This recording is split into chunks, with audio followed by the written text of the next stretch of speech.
Jour 24 du 7e mois, 2024. Le Seigneur a dit qu'il est un péché de maltraiter son frère ou sa sœur. Et cela ne concerne pas seulement ceux qui sont nés du même ventre que vous, mais tout le monde est votre frère, votre sœur ou même votre voisin. Il est un grand péché de maltraiter son frère, car c'est mal. Un enfant de Dieu ne peut pas être mauvais envers son prochain, envers son frère ou sa sœur. Deuxième point. Le Seigneur a senti un grand fardeau sur son peuple. Pourquoi portez-vous des fardeaux si vous ne pouvez pas les gérer? N'ai-je pas dit que mon joug est facile et que je porterai vos lourds fardeaux pour vous donner du repos? Alors, pourquoi portez-vous encore des charges que vous savez ne pas pouvoir supporter? Vous croyez que vous êtes assez fort pour porter vos charges spirituelles, mais c'est un mensonge. C'est pour cela que Jésus est descendu du ciel pour mourir sur la croix pour nos péchés. Nos péchés sont notre charge spirituelle qui méritait une grande punition, être pendu à un arbre. Dans la tradition hébraïque, si vous êtes pendu à un arbre, vous êtes maudit. Non seulement Jésus a accepté notre joug de péché, mais il a aussi été maudit à notre place. Et malgré cela, il nous demande encore davantage. Il nous demande de lui donner nos souffrances, pour qu'il les porte à notre place, afin que nous n'ayons plus à souffrir de problèmes financiers, sociaux ou autres. Le Seigneur dit qu'il est difficile pour nous d'abandonner nos fardeaux au Seigneur.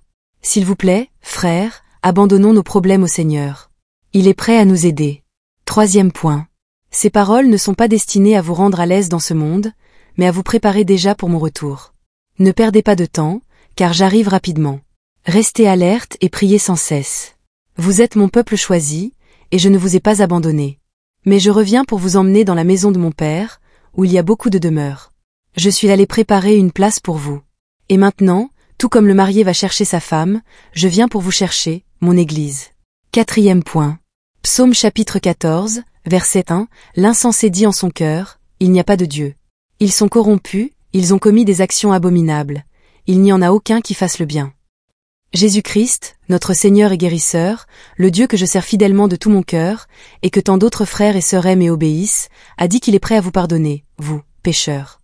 Il est prêt à vous pardonner de toutes vos prostitutions, vos addictions, vos vols, et même vos rituels. Il n'y a rien que vous puissiez faire qui puisse vous séparer de son amour. Il est prêt à rendre votre vie nouvelle, mais seulement si vous demandez pardon pour vos péchés au Seigneur et si vous lui remettez votre vie à 100%. Lisez le psaume 32, versets 1 à 11, c'est une prière de repentance adressée au Seigneur.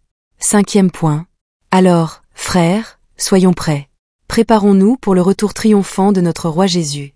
Pendant cette préparation, souvenons-nous des paroles de notre Seigneur, retenez-vous de dire le mal et de proférer des mensonges. Détournez-vous du mal et faites le bien. Recherchez la paix de tout votre cœur. Le Seigneur dit, je vous enseignerai le chemin que vous devez suivre et je vous instruirai et vous conseillerai. Amen.